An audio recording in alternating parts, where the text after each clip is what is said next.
Hi there, it's Chris from Sally Forth, and today we're going to be having a look at the Pulp Alley game, and particularly in playing a solo game. So what we've been doing, I guess like everybody else around the world, our gaming habits have had to change a bit with the coronavirus. So over the last 2 or 3 weeks at Sally Forth, we've been looking at different things that we can do to promote solo gaming or gaming with members of your own family, so like your children, your nieces, your nephews and that sort of thing. So child-friendly games, Pulp Alley, absolutely fantastic product for that, and solo games, they're also a fantastic product. So what I've done is I've put together a league. So a league are kind of the characters that you use, your adventuring party. And there's some really nice fantasy miniatures from Lucid Eye in their Toon range, which are what I can call sort of child friendly. They're cartoony sort of figures, and I've put together a league of characters that are based on these figures. And to enable you to play the game, even if you haven't got the miniatures, I've made cards as a free download, and I've also made these what I call sort of standees, which have got a photo of the front and the back of a miniature. It's got the sort of name on the base. You can print them out.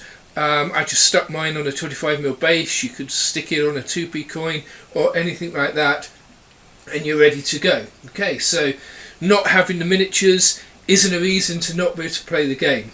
So the Pulp Alley rule book. Once again, now I've got a copy of the printed rules, but there's a link on the article that goes with this, which has got a link to a free set of rules and a free set of the fortune cards that you should print out to play the game with.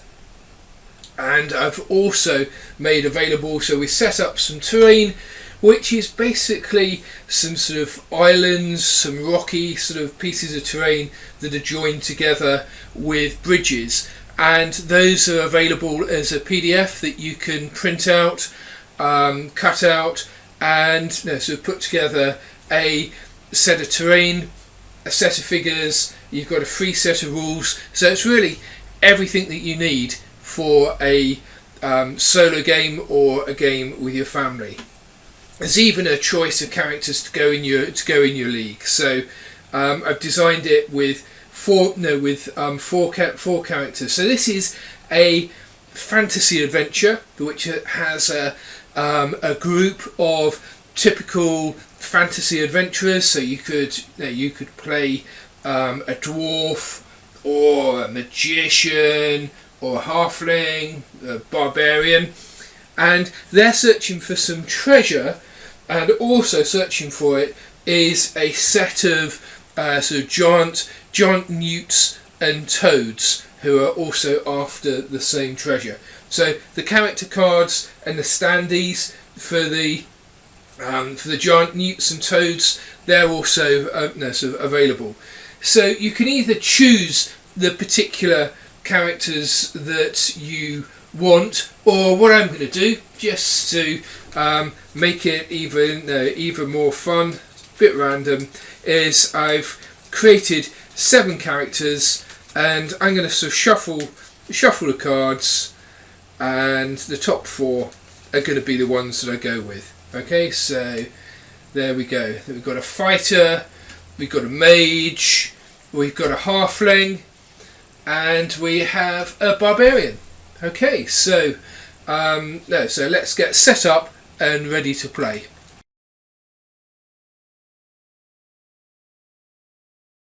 In the Pulp Alley rulebook, there are 5 basic introductory scenarios, and we've decided to keep it pretty straightforward, pretty sort of simple game. So we're choosing scenario number 2, the Lost Keys. So how that works is that we have a major plot point, which is this glittery pile of treasure, and that's placed right in the centre of the board. We then get to place 4 minor plot points, and the rules for that is they've got to be 6 inches away from the edge of the table and 6 inches away from another plot point. So we have one in the boat here, got one on this rocky outcrop over here, one just by the waterfall over in that corner, and one just where the wooden bridge joins the ruins over there. So those are our plot points. Turn limit is six turns. The reward deck is 5 random reward cards, which we have ready there.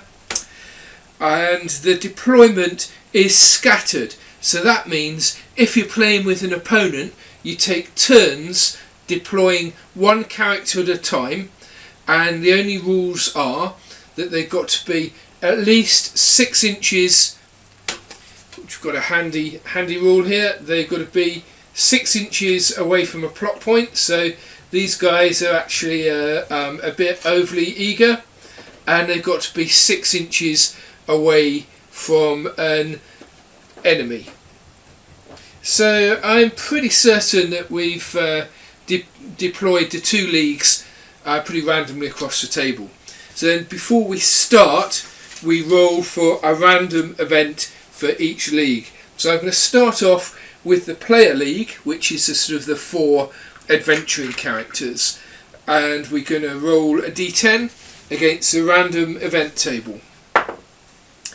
And I've got a 9. And what that means is subterfuge. So one of my characters selected at random may start the scenario hidden. So I've got four characters. I've got the sort of the cards here, and I'm going to roll a d8 to determine which of the 4. So it's an 8. So 7 or 8 is my last character, which is Newt the barbarian, this fella here. So he can start hidden. I'm not sure, as it's a solo scenario, whether it's going to make that much difference, but that's how Pulp Alley works.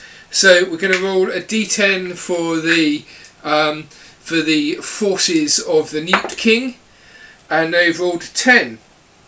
So at the start of the turn, they may examine the fortune deck of one of the fortune hand of one of the players of your choice. And then there's a special rule for solo. On turn 1, after you decide which side to activate, you may look at the top 3 cards of the deck and then return them in the same order. Okay, right. So that's the leagues set up and ready to go.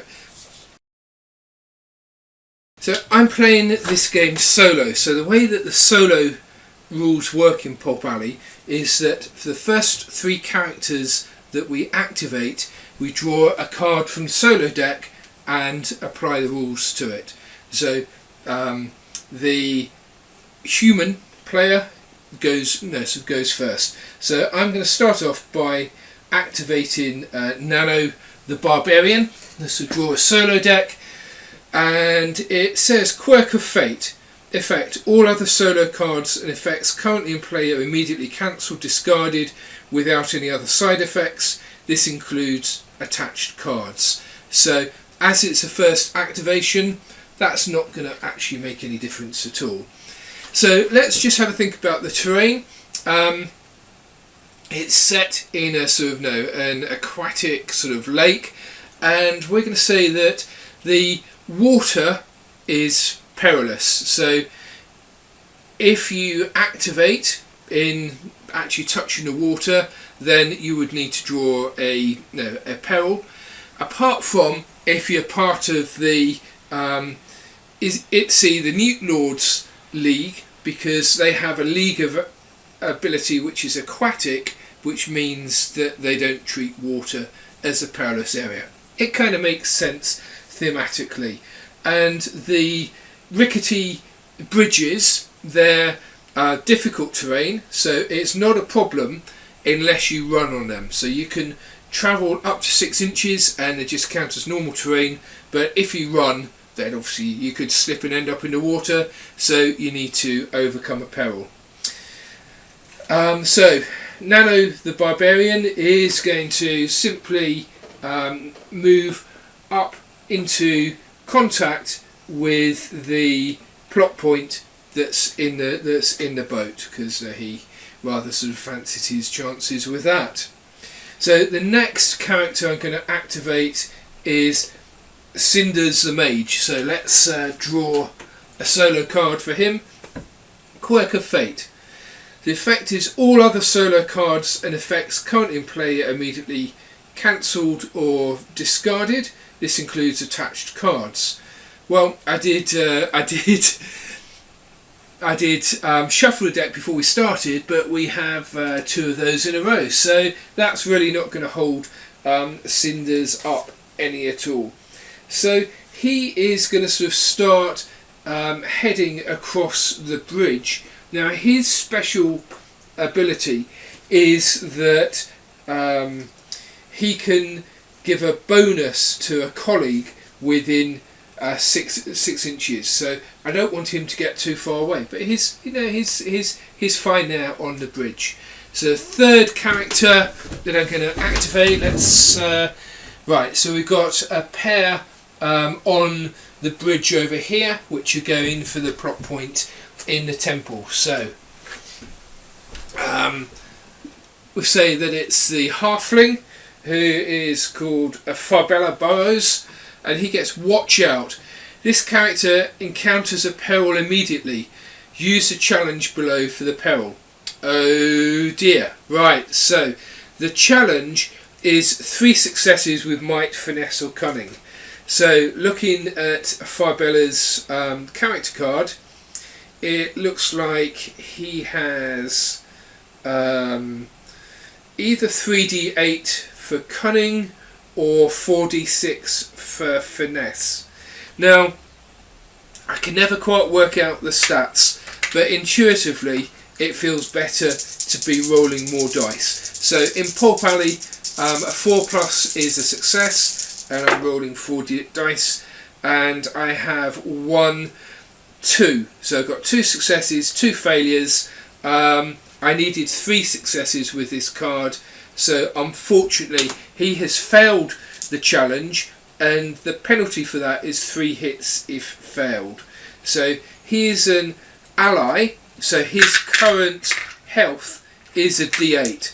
So I'm going to grab 3d8, and I'm looking for 3 successes. And okay, so he's got a 6 and 2 1s. So that's 1 success, 2 failures. So he has become winded. Now he takes an ouch counter, and that ends his activation. So what I did with my character cards, I don't know if you can sort of see it on the video, but we'll take a still as well, is that I've printed the character cards out in colour and in black and white, and the idea is that once I've activated them, I can just flip them over to black and white side.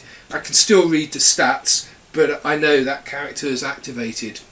So the only one that's left to go is Thorber the Fighter, and his plan is to move up, so he's in a position to attempt that the plot point there. So that's all of the player league activated. I'm now going to go on and activate the non-player league. The rules for solo activation are that you activate the non-player characters that are closest to a player character first. So this Newt warrior here is the closest one. So he's actually a bit of a hand-to-hand specialist. So he is going to move his sort of 6 inches up to here to the barbarian, and engage him in hand-to-hand, in melee combat. Now, Nano the barbarian, now he's got a number of choices, because the Newt warrior moved over 3 inches. Nano could either shoot at him, he could brawl, or he could dodge. Well, the name kind of gives it away. Nano the Barbarian, his primary strength is melee combat, so he is going to sort of try and see the Newt off with his large axe. So the Newt warrior, its brawl ability is 3d6, but because it has a brute ability, once per turn it can re-roll one of these dice. And Nano the Barbarian, his brawl ability is 4d8. Okay, so rolling the dice, the Newt warrior has rolled a 6 and 2 3s, so that's 1 success. And Nano the Barbarian has rolled a 4 and a 6. Okay, so non-player characters, they always attempt to do the maximum damage, so it is going to do one attack, that's 1 damage on Nano, and Nano will do the 2 damage back. So but the Newt warrior can re-roll one of the dice. Okay, so it rolls a 2, so it's still only 1 success. So let's start off. Nano is on D8 health, and he's taken 1 hit. He rolls an 8, so he has passed his health check, so he's managed to defend against that. The Newt warrior is an ally, so its health is a D6, and it needs to take 2 health checks. It's rolled a 2 and a 3, so that's done done a wound on it, which takes it from a D6 to a out result. So that means the Newt's sort of stunned, and at the end of the turn it will attempt a recovery check.